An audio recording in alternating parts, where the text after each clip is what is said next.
Dan selanjutnya topik kita pagi hari ini adalah tentang ketaatan. Boleh lanjut nextnya. Menuruti segala perintah Allah. Dari Yohanes 14 ayat 15. Jikalau kamu mengasihi aku, kamu menuruti segala perintahku. Ketaatan itu adalah bentuk kasih kita kepada Tuhan. Kita bersyukur sebagai orang Kristen karena kita punya pribadi, punya contoh teladan sempurna tentang ketaatan, yaitu Yesus Kristus. Apa yang Tuhan Yesus katakan tentang ketaatan? Makananku ialah melakukan kehendak Dia yang mengutus aku dan menyelesaikan pekerjaannya. Artinya meskipun berat, meskipun berpeluh darah seperti itu, Tuhan Yesus tetap menyelesaikan tugasnya. Tuhan Yesus tetap menyelesaikan pekerjaannya. Tuhan Yesus tetap menyelesaikan panggilannya. Dan Dia taat sampai mati di kayu salib. Itu adalah bentuk sebuah ketaatan yang sempurna dari Tuhan, yang seharusnya juga menjadi teladan bagi kita. Dan selanjutnya kita juga sudah belajar Bapak Ibu Gembala bahwa ketaatan itu adalah sebuah pilihan.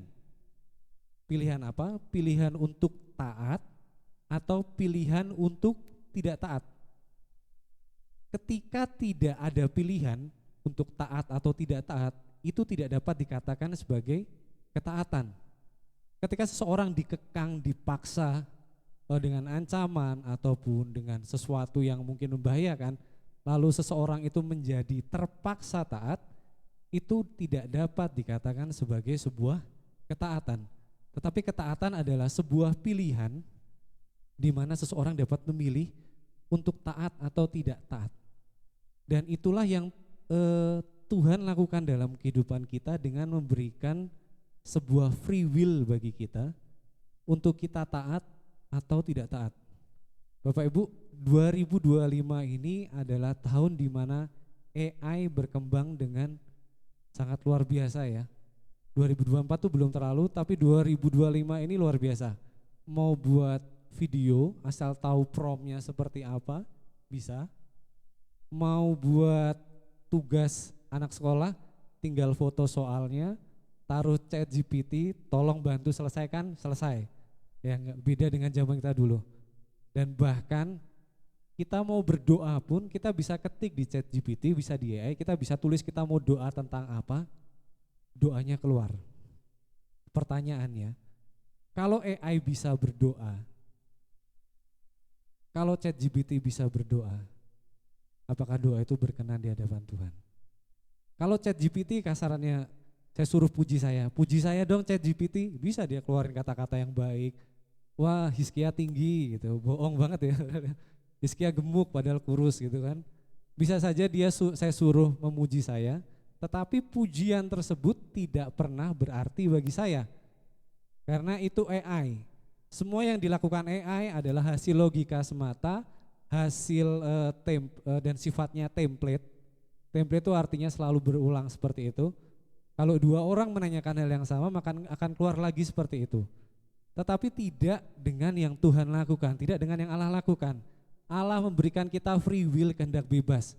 Kita bisa berdoa dengan kata-kata apapun, kita bisa berdoa dengan cara apapun, dengan bahasa yang bagaimanapun. Tiap-tiap orang kita punya tata bahasa sendiri, kosakata sendiri. Dan yang Tuhan butuhkan adalah hati kita. Itulah kenapa Tuhan memberikan free will. Tidak bisa Tuhan memaksa manusia menjadi taat. Tidak bisa Tuhan setel manusia tidak punya kehendak bebas, tidak bisa. Tuhan ingin agar firman Tuhan ini tuliskan, jikalau kamu mengasihi aku, kamu akan menuruti segala perintahku. Dan di sini kita bisa belajar bahwa kita taat itu karena kita mengasihi Tuhan. Ada pilihan untuk taat, ada pilihan untuk tidak taat. Dan di dalam firman Tuhan, ketaatan itu sifatnya unconditionally. Artinya tidak bergantung pada keadaan tertentu. Misalkan firman Tuhan katakan, hei suami-suami, kasihilah istrimu, hei istri-istri tunduklah pada suamimu, hai anak-anak hormatilah orang tuamu.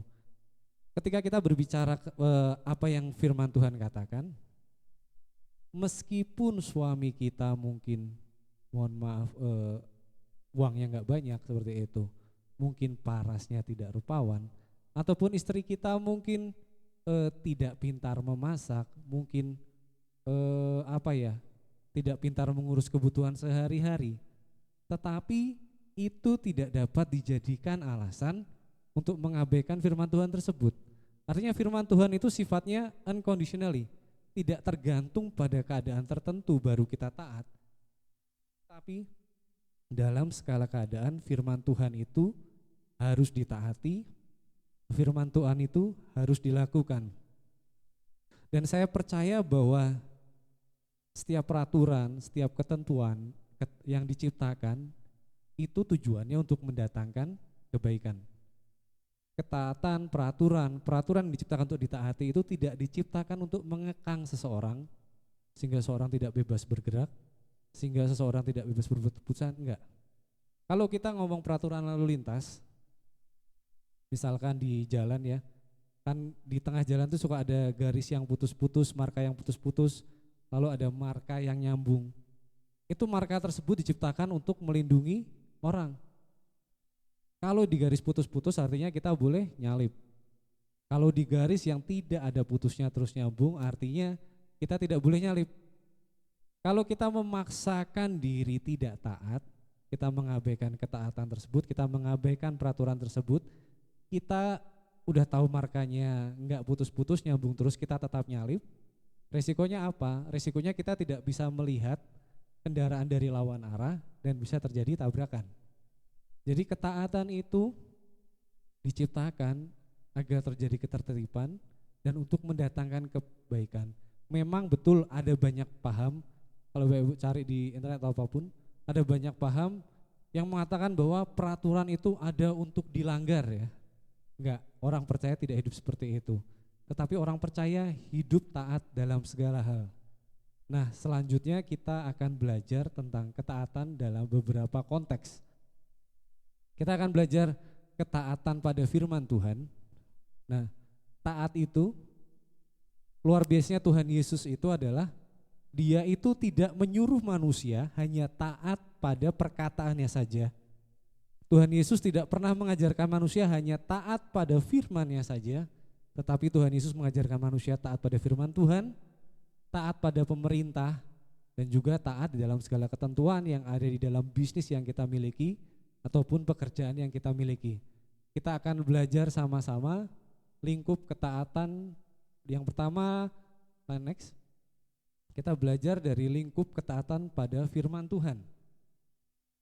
Kita akan belajar dari Matius 23 ayat 23 sampai 32. Kita akan belajar bertahap. Next. Matius 23 ayat 23. Saya akan bacakan untuk Bapak Ibu.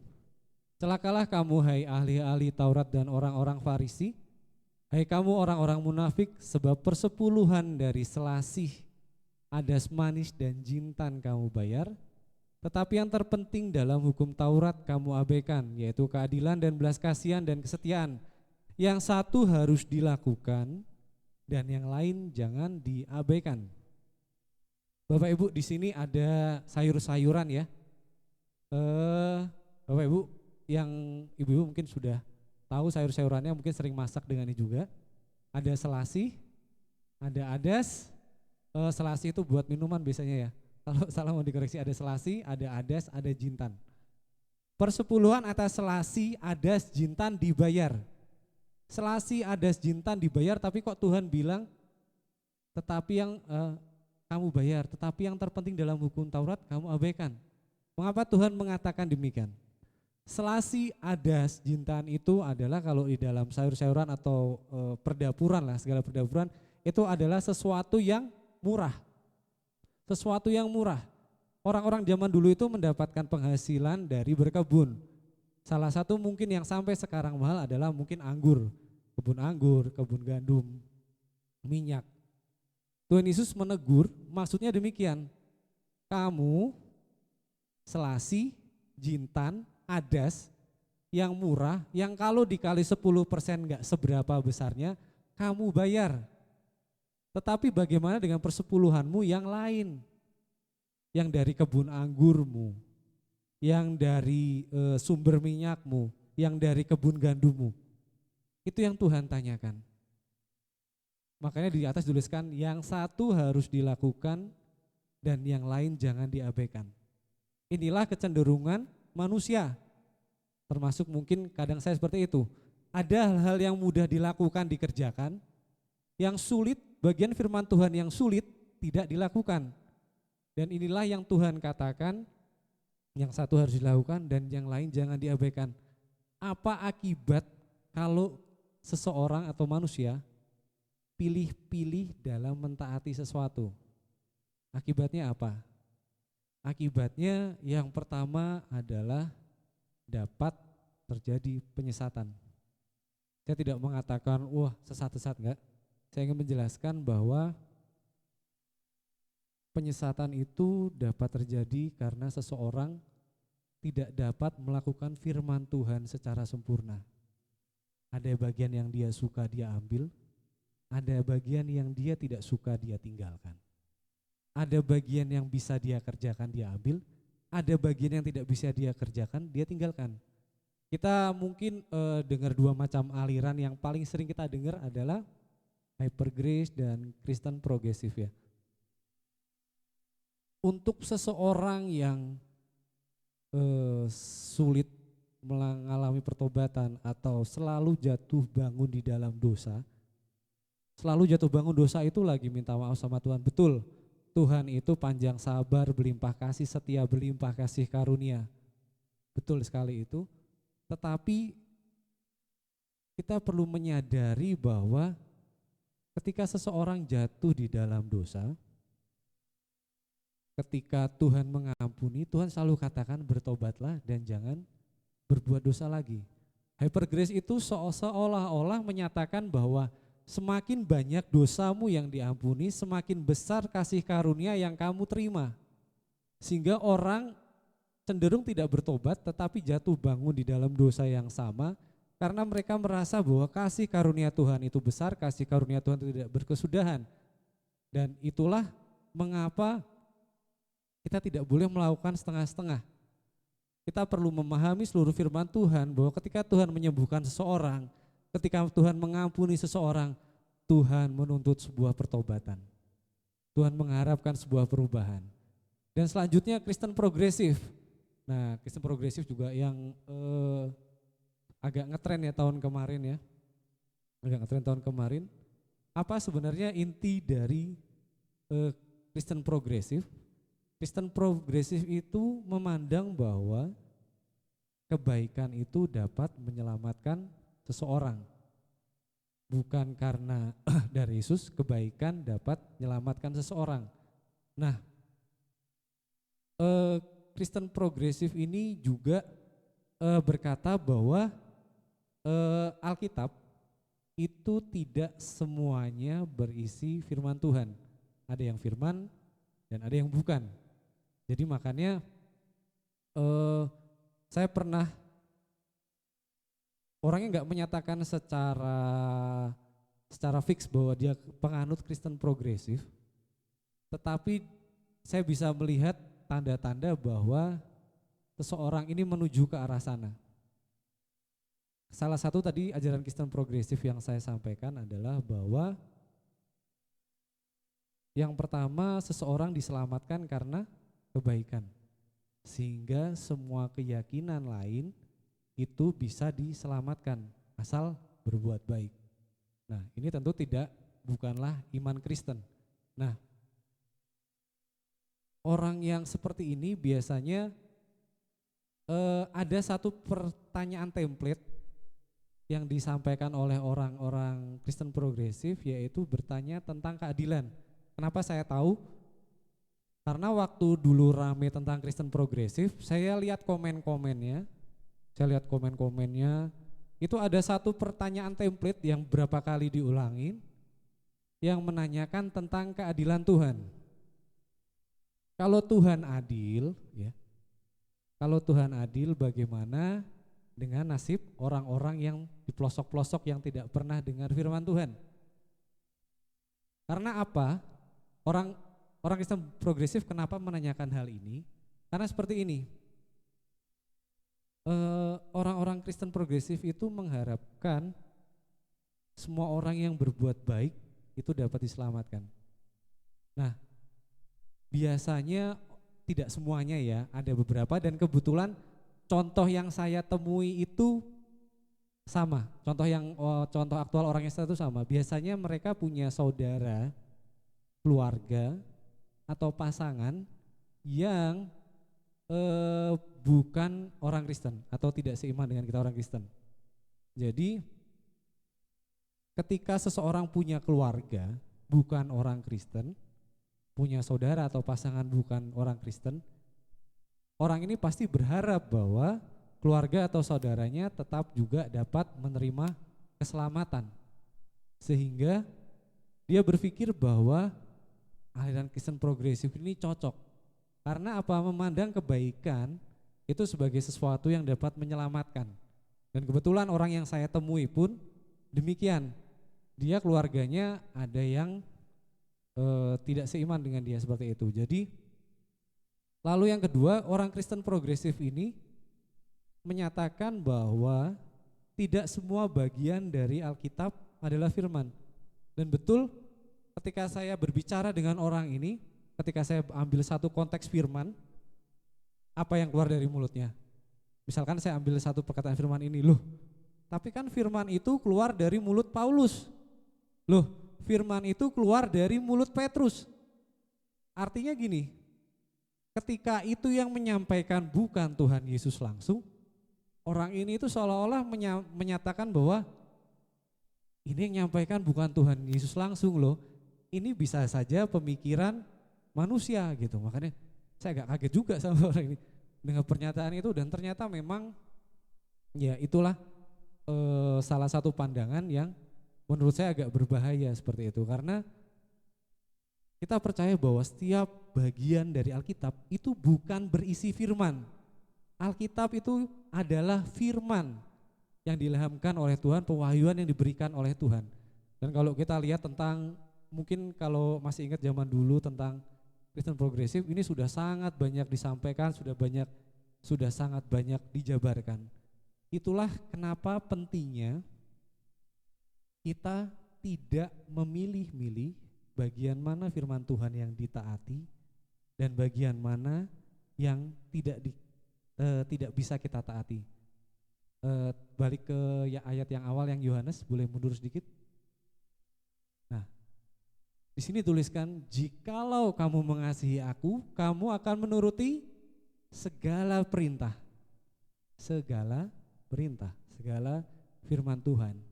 Bukan dipilih-pilih mana yang bisa dilakukan, mana yang tidak bisa dilakukan. Dan ini perkataan Tuhan Yesus jelas bahwa semua bagian dalam firman Tuhan, semua perintah itu harus dilakukan. Dan dampak buruk kedua, kalau kita pilih-pilih peraturan atau ketentuan mana untuk ditaati, dampaknya adalah iblis dapat masuk dari celah tersebut. Iblis itu seperti pencuri, dia nggak perlu dibukain pintu, tetapi ketika ada bagian yang tidak tertutup dengan rapat, dia bisa mencarinya, dia bisa masuk melalui celah tersebut. Artinya demikian. Kalau Bapak Ibu lihat Daud, Salomo, Daud itu sama harta haus nggak? Enggak. Sama tahta saya katakan juga enggak, karena itu Tuhan yang berikan. Dia ada satu titik celah, titik lemah terhadap wanita, terhadap perempuan.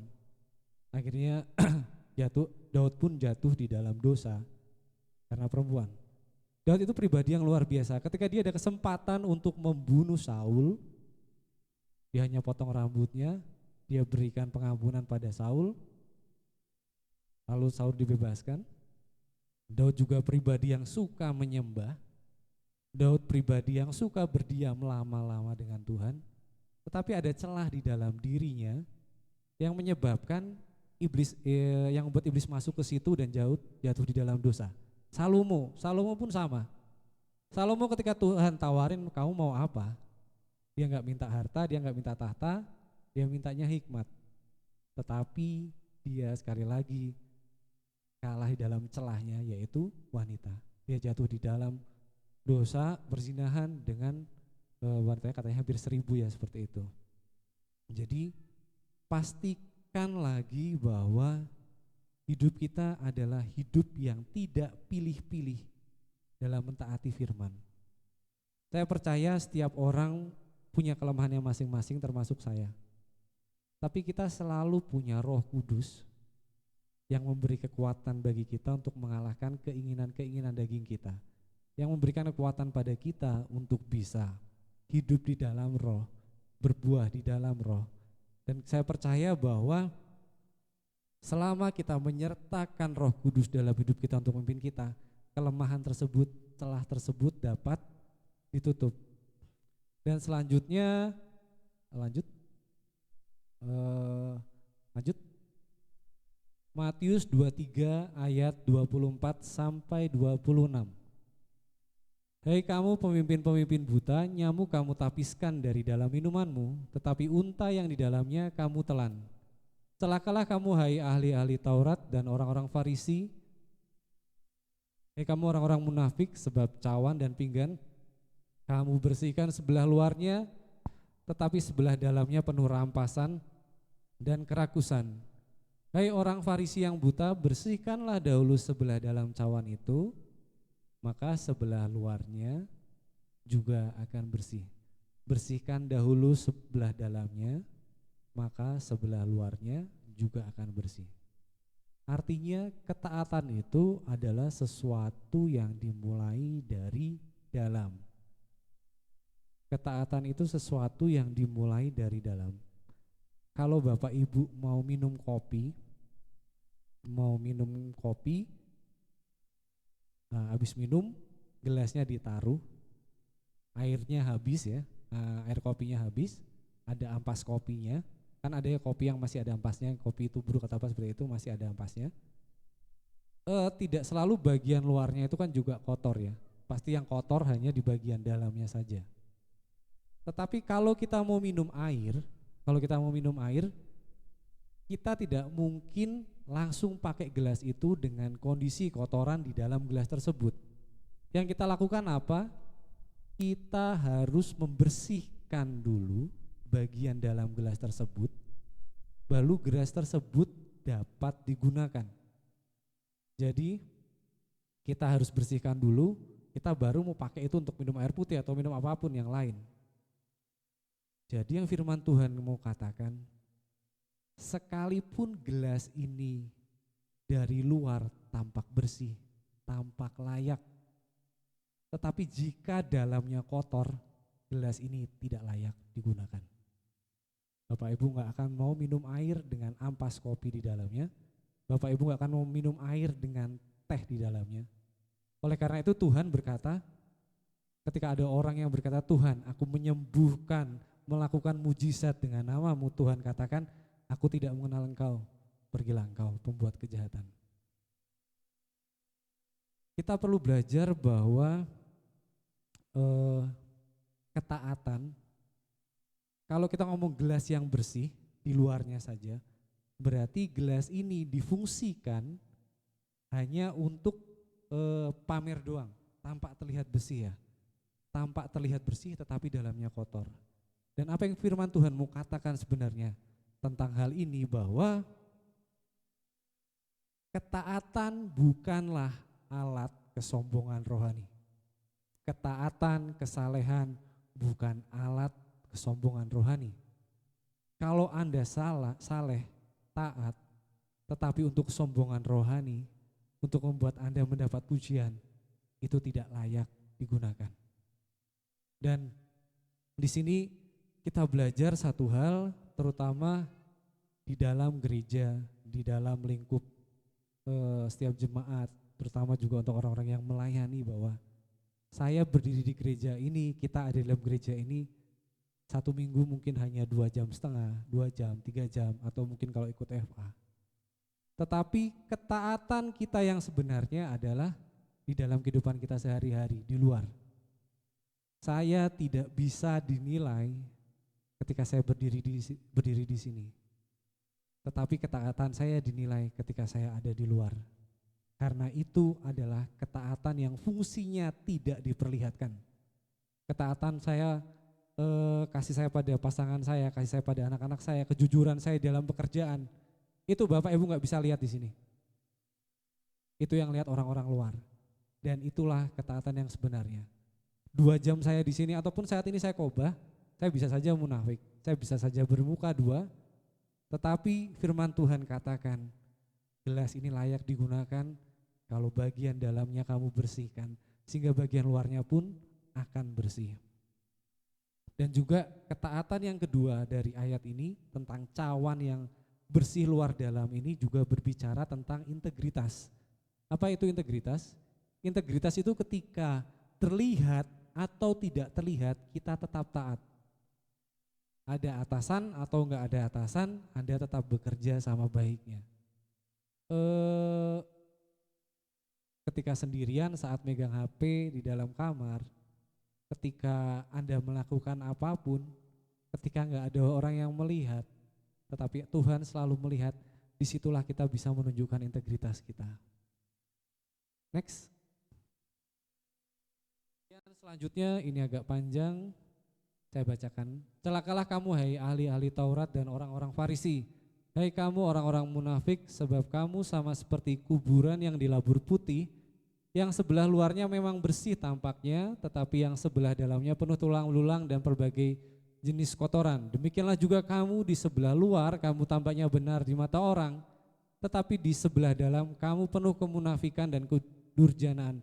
Celakalah kamu hai ahli Taurat dan orang Farisi, hai kamu orang-orang munafik, sebab kamu membangun makam nabi-nabi dan memperidah tugu orang-orang saleh dan berkata, jika kami hidup di zaman nenek moyang kita, tentulah kami tidak ikut dengan mereka dalam pembunuhan nabi-nabi itu.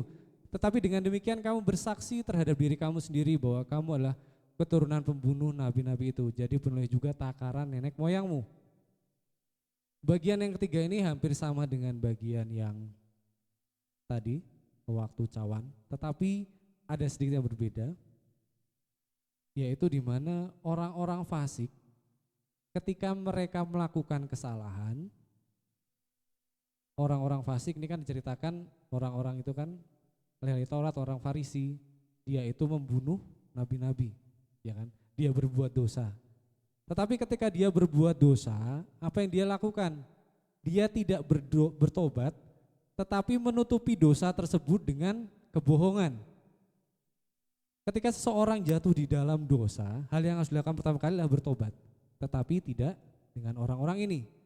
Ahli-ahli Taurat, orang-orang Farisi, orang-orang fasik ini apa yang mereka lakukan? Mereka justru menutupi kebohongannya, menutupi dosanya dengan kebohongan lainnya. Jadi tidak ada pertobatan dalam pribadi orang-orang fasik. Tidak ada pertobatan yang dikerjakan oleh orang-orang Farisi. Dan kalau ditanya, kenapa saat mereka berbuat dosa, mereka justru tidak bertobat, tetapi mereka malah melakukan dosa lainnya, melakukan kebohongan lainnya. Yang pertama adalah karena mereka takut dihukum. Yang kedua, mereka tetap mau dipandang baik.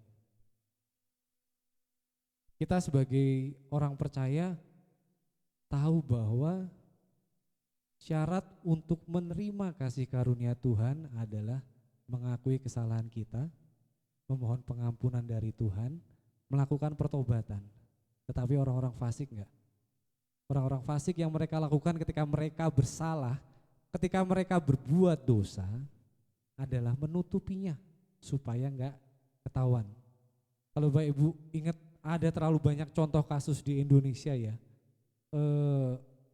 sangat banyak. Mungkin yang paling viral yang 2 tahun atau 3 tahun kemarin, yang FS seperti itu ya, yang FS membunuh anak buahnya, brigadir, salah satu orang brigadir dibunuh.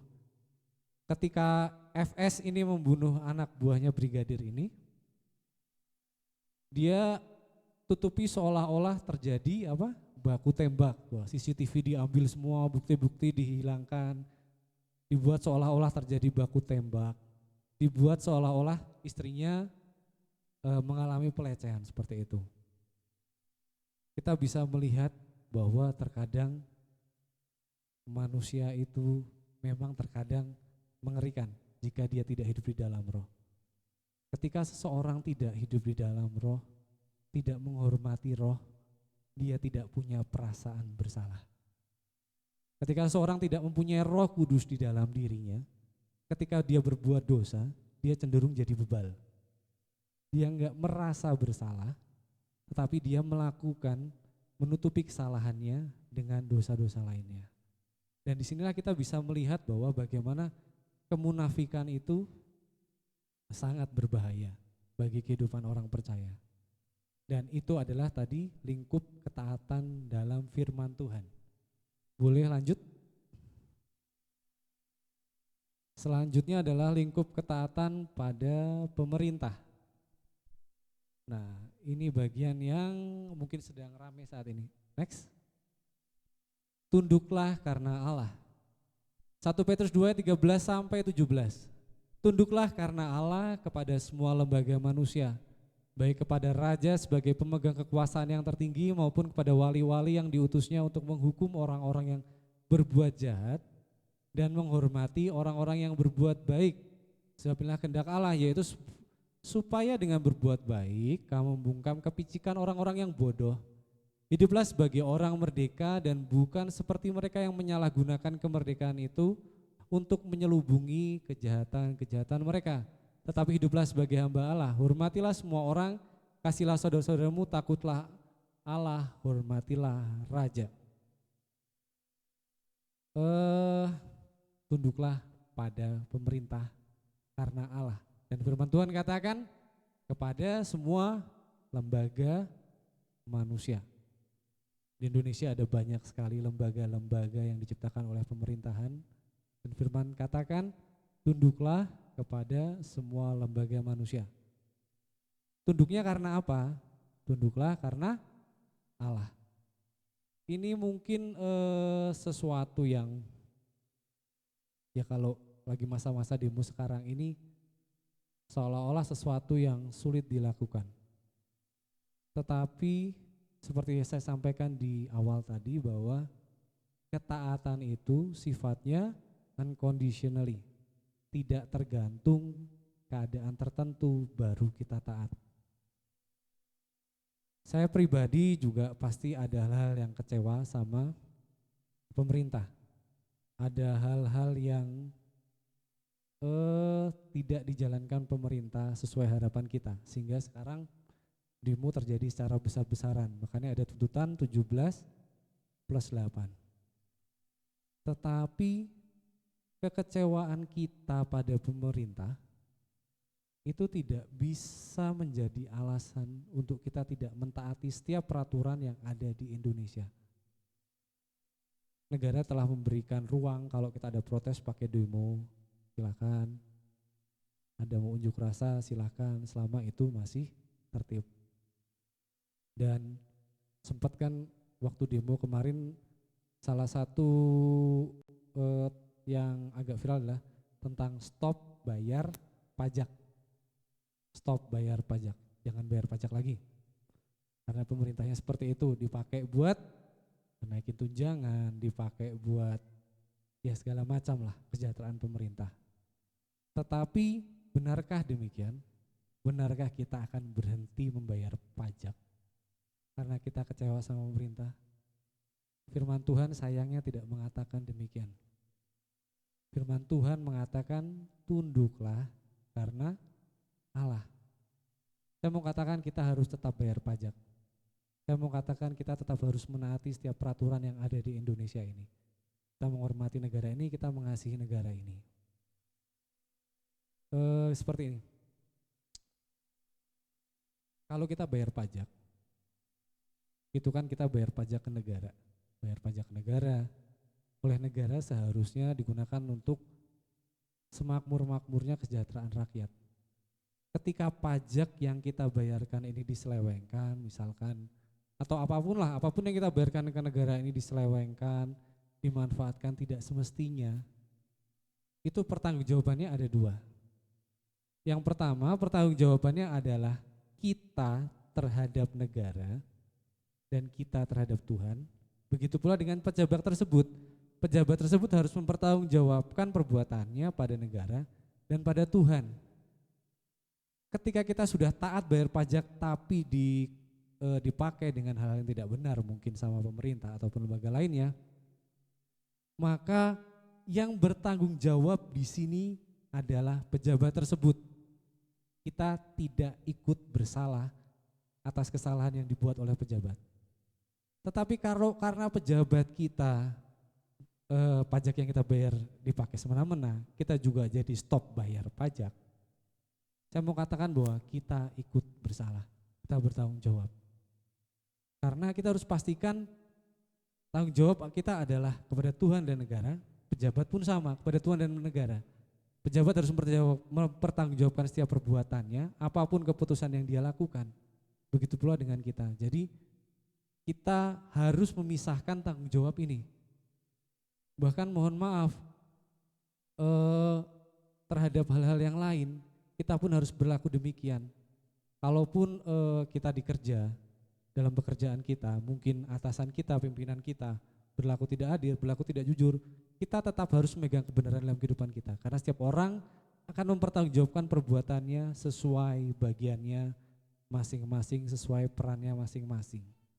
Dan yang kelima, lanjut, kita akan ketaatan di dalam pekerjaan. Next. Lukas 16 ayat 1 sampai 7. Bendahara yang tidak jujur. Jadi ceritanya ada seorang bendahara yang mau dipecat oleh tuannya. Apakah yang harus aku perbuat, Tuan? Apakah yang harus aku perbuat? Tuanku memecat aku dari jabatanku sebagai bendahara.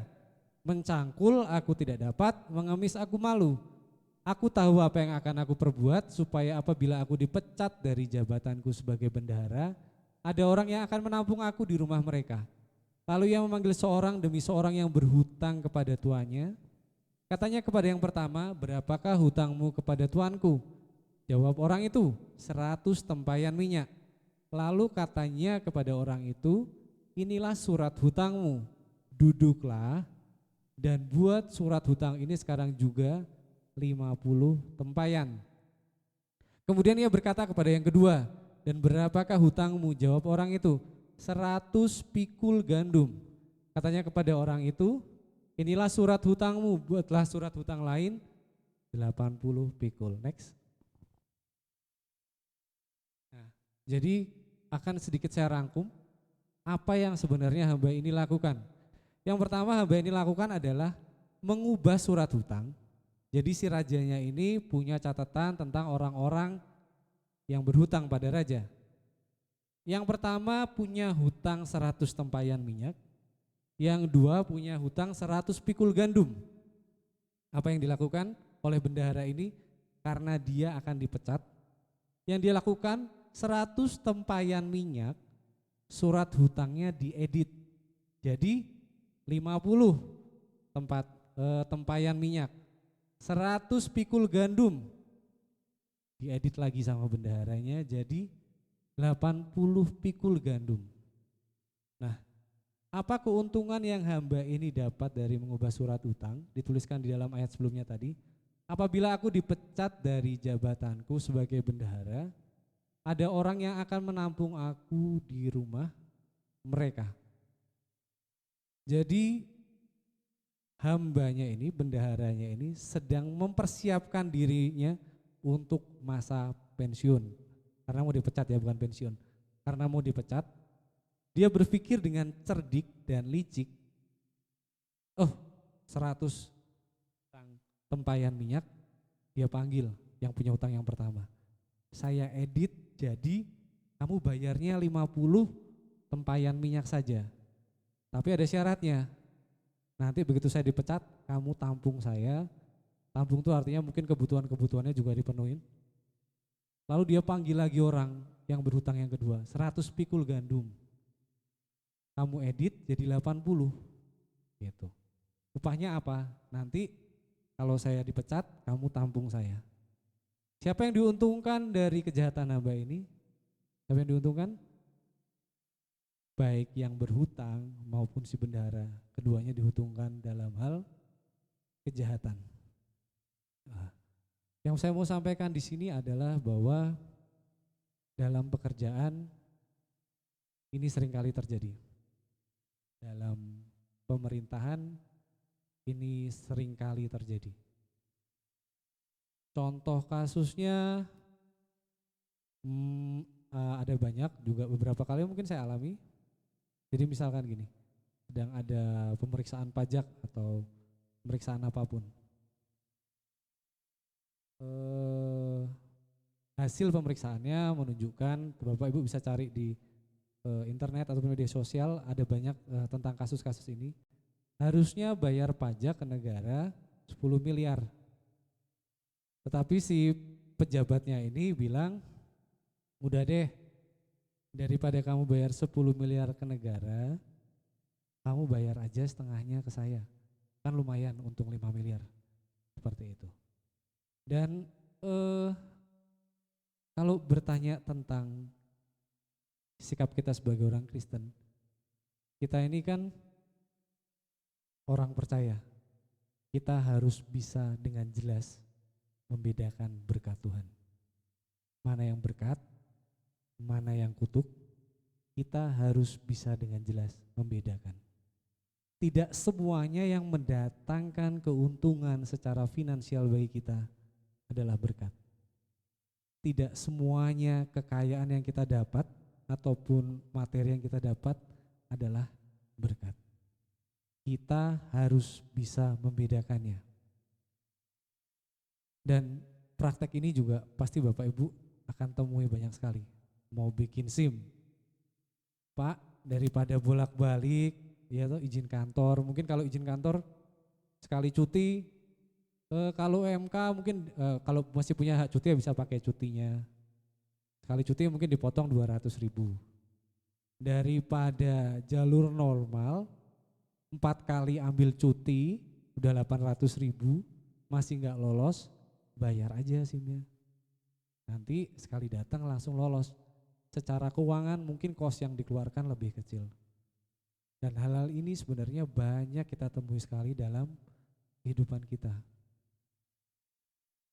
Saya tidak menyalahkan bendahara, tetapi mohon maaf, anak Tuhan lebih banyak ada di posisi yang punya hutang. Tidak semua anak Tuhan berani ngedit catatan hutang dari 100 jadi 80, dari 100 jadi 50, enggak semua. Karena itu memang termasuk kejahatan. Tetapi banyak anak Tuhan yang ada di posisi orang yang punya hutang. Ya lumayan ya, utang saya jadi lebih kecil, kan yang nawarin dia, bukan saya yang minta. Yang salah dia dong, yang salah bendaharanya dong yang nawari kejahatan ini. Saya enggak salah, tetapi enggak. Itu semua dua-duanya salah di mata Tuhan. Jadi perlu bagi kita dapat mengidentifikasi mana yang berkat, mana yang bukan. Selanjutnya, ini adalah salah satu kisah yang menarik, Elisa dan Gehazi. Saya pertama kali belajar kisah ini waktu saya masih masih remaja. Saya pertama kali dengar dan sampai saat ini masih saya pegang. Nanti terutama untuk anak-anak muda, saya harap anak-anak muda boleh memegang ini dalam hidup kalian. Saya singkat aja karena ayatnya cukup panjang. Yang pertama adalah Elisa menyembuhkan Naaman. Elisa menyembuhkan Naaman, panglima Raja Aram. Raja Aram karena dia merasa berterima kasih, karena dia udah keliling-keliling gak ada yang bisa nyembuhin, cuman Elisa. Raja Aram sangat berterima kasih. Jadi dia hendak memberikan Elisa hadiah sebagai ucapan terima kasih. Tetapi Elisa menolak dengan menjawab, demi Tuhan yang hidup yang di hadapannya aku menjadi pelayan, sesungguhnya aku tidak akan menerima apa-apa. Gehazi yang dengar, sayang dong, orang mau dikasih uang kok nggak mau gitu kan. Gehazi mengejar Naaman dan berbohong dengan mengatakan Elisa bersedia menerimanya. Dia bilang, Naaman tunggu, Elisa bersedia menerimanya. Dan berapa yang Gehazi dapatkan? 2 talenta perak. 1 talenta perak setara dengan UMR seseorang selama 20 tahun kerja. 1 talenta perak setara dengan UMR satu orang selama 20 tahun kerja. Jadi enak banget GHC ini. Dia otomatis bisa pensiun dini, 2 talenta perak. 40 tahun kerja dia nggak perlu kerja, dia bisa terima saat itu saja, saat itu juga dari Naaman. Dan itu setara kalau saya hitung-hitung 5 juta misalkan UMR kali 12 kali 20 tahun lalu dikali 2 lagi karena 2 talenta perak itu sekitar 2,4 sampai 2,5 miliar. Jadi dari zaman dulu korupsi gede-gedean itu sudah ada. Dari zaman dulu korupsi gede-gedean sudah ada. Elisa mengetahuinya dan mengatakan, bukankah hatiku ikut pergi ketika orang itu turun dari atas keretanya mendapatkan engkau? Maka sekarang kau telah menerima perak dengan itu. Jadi si talentanya tadi dapat dipakai apa? Dapat dipakai untuk memperoleh kebun, kebun zaitun, kebun anggur, kambing domba, lembu sapi, budak laki-laki dan budak perempuan. Tetapi apa yang Elisa katakan? Tetapi penyakit kusta Naaman akan melekat kepadamu dan kepada anak cucumu. Kita bisa melihat yang pertama ya poin yang mau saya sampaikan adalah ketika Elisa menolak dengan menjawab demi Tuhan yang hidup yang di hadapannya aku menjadi pelayan sesungguhnya aku tidak akan menerima apa-apa. Yang mau Elisa katakan adalah saya ini hamba Tuhan. Saya sudah menerima upah dari Tuhan. Atau misalkan Bapak Ibu bekerja aja. Adik-adik nanti misalkan suatu saat bekerja atau teman-teman youth ketika suatu saat bekerja. Ketika teman bekerja, teman-teman sebenarnya sudah menerima upah kan. Sudah digaji oleh atasan, sudah digaji oleh tuan. Ketika teman-teman mungkin ada yang datang, supplier nawarin, ambil deh barang dari saya, nanti kamu saya kasih keuntungan. Ambil barang dari saya, nanti kamu saya kasih kendaraan, uang atau apapun lah iming-imingnya. Nah, sebenarnya ketika kita bekerja, bahkan mohon maaf, kadang ada supplier itu yang ngasih mau maksa bener. Udah deh ini sebagai ucapan terima kasih, ambil deh, ambil. Naaman kalau teman-teman baca, Naaman awalnya juga maksa Elisa seperti itu. Ambil ini persembahan, ambil persembahan, tapi Elisa tetap gak mau. Kalau teman-teman kerja ada orang yang ambil ini persembahan, ambil ini persembahan. Teman-teman gak dapat berkata bahwa, oh ini saya gak minta loh, ini saya dikasih loh. Teman-teman gak dapat berkata demikian. Karena apa? Karena setiap keuntungan yang didapatkan dari tempat teman-teman bekerja, seharusnya adalah milik tempat teman-teman bekerja. Kalau saya kerja ikut orang, keuntungan yang didapatkan karena saya dari pekerjaan tersebut adalah milik tuan saya. Saya tidak berhak sepeser pun menerima keuntungan tersebut. Karena apa? Karena saya sudah menerima upah saya. Itulah yang Elisa katakan. Demi Tuhan yang hidup yang di hadapannya aku menjadi pelayan. Sesungguhnya aku tidak akan menerima apa-apa. Elisa sudah menerima upahnya. Dia tidak perlu upah yang lain. Lalu selanjutnya, kalau tetap maksa dan harus saya terima, ini suppliernya benar-benar maksa boleh enggak?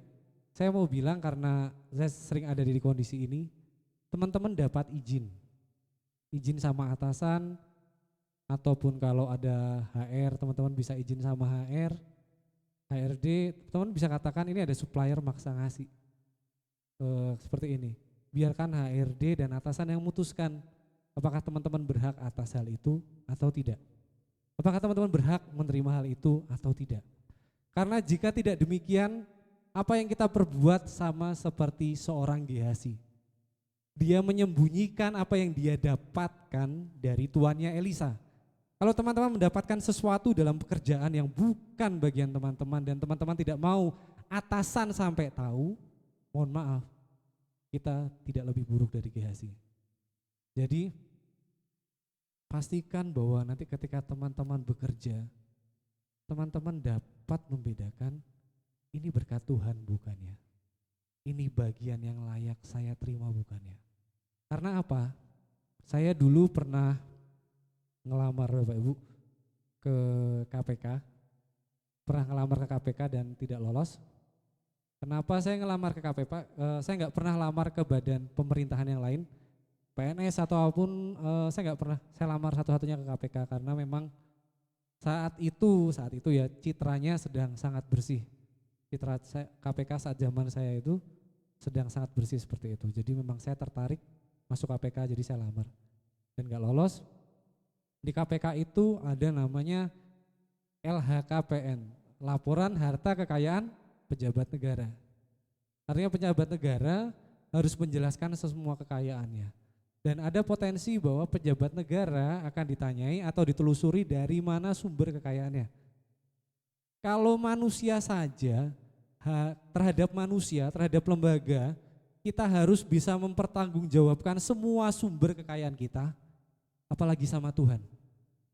Kita harus bisa mempertanggungjawabkan semua yang ada di dalam rumah kita, semua makanan yang masuk mulut kita, semua yang ada di dalam kantong kita, semua yang ada dalam rekening kita pada Tuhan. Kita harus mempunyai sumber yang jelas. Pastikan setiap yang masuk ke dalam rekening kita, setiap apapun yang kita punya itu memang berkat Tuhan, agar itu tidak mendatangkan kutuk. Dulu waktu saya kecil, saya masih ingat, kenapa saya ingat ini sama anak muda. Oh, bukan kecil sih, saya waktu pertama kali bekerja, ada salah satu orang dari lembaga pemerintah datang gitu.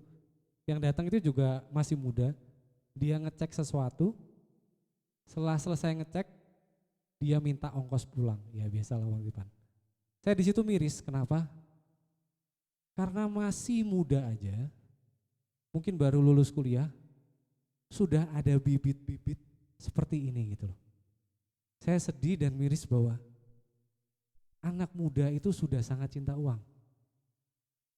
Anak muda sudah sudah sangat ingin tampil seperti itu. Jadi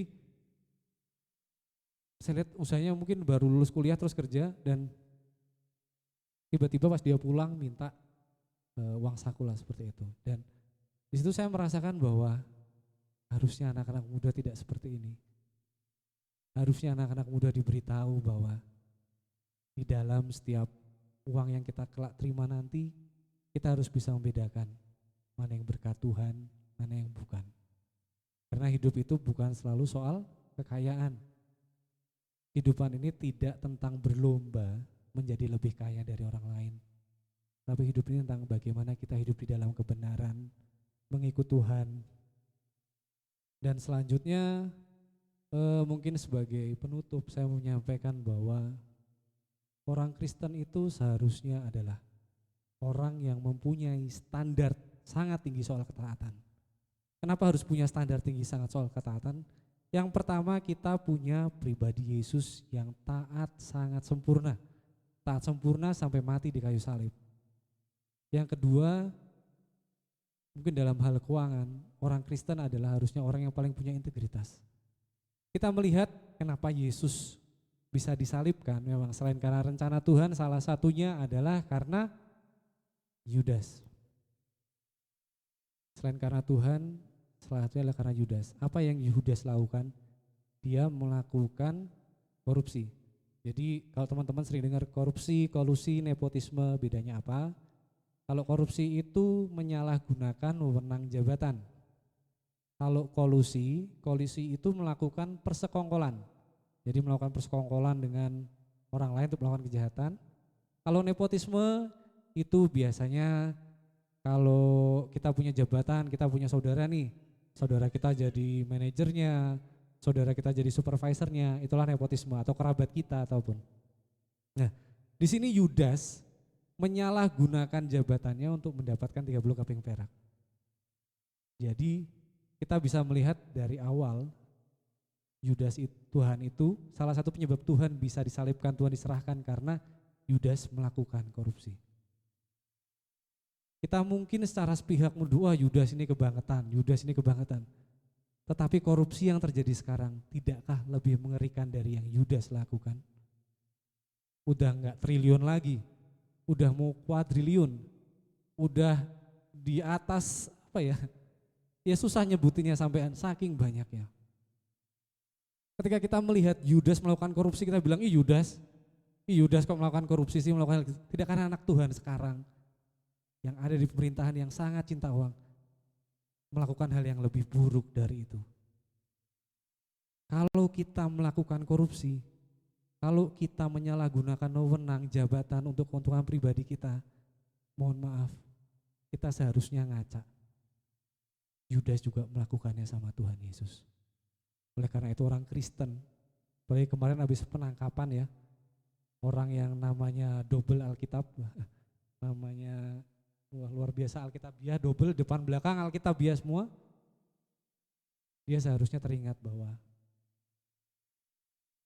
ketika Tuhan Yesus ngomong sama Yudas, Tuhan Yesus bilang apa? Adalah lebih baik bagi kamu tidak dilahirkan. Artinya kita sebagai orang Kristen, kita sebagai orang percaya seharusnya punya standar moral yang begitu tinggi terhadap kejujuran, terhadap ketaatan. Seperti itu. Dan saya percaya bahwa Yudas itu tidak ditakdirkan sejak awal untuk dia mati melakukan korupsi. Kalau teman-teman tahu pertandingan sepak bola ya, Piala Dunia seperti itu. Piala Dunia itu sudah jelas kerangkanya. Kerangkanya tiap 4 tahun sekali akan ada pertandingan Piala Dunia. Sudah ada grand desainnya, sudah ada grand besarnya. Dan siapakah yang jadi juara Piala Dunia? Tentu saja yang memenuhi semua kriteria. Yang timnya bermain kompak, mungkin yang backnya tangguh, yang strikernya cepat, yang strikernya tajam. Itulah yang akan menjadi juara Piala Dunia.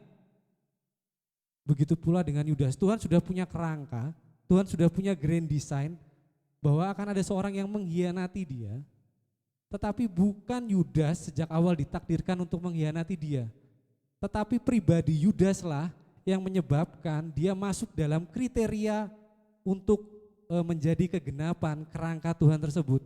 Yudas adalah orang yang cinta uang, lalu dia munafik. Dia munafiknya kenapa? Dia berkata ketika ada orang yang memecahkan minyak untuk Tuhan, dia berkata berikan saja untuk orang miskin. Tetapi Yudas berkata berikan saja untuk orang miskin. Tetapi Yohanes katakan, Yudas melakukannya karena di dalam hatinya dia adalah seorang pencuri. Yudas memenuhi semua karakter ketika dia memilih dia untuk menjadi pengkhianat. Yudas memenuhi semua karakter tersebut. Jadi sejak awal pastikan yang mau saya sampaikan adalah tentukan pilihan hidup kita. Pastikan kita taat secara sempurna. Pastikan kita tidak memilih-milih firman untuk ditaati. Pastikan kita memiliki integritas yang tinggi terhadap firman Tuhan, terhadap pemerintah, terhadap atasan kita, pekerjaan bisnis kita. Itu saja Bapak Ibu firman Tuhan yang mau saya sampaikan. Selanjutnya saya serahkan pada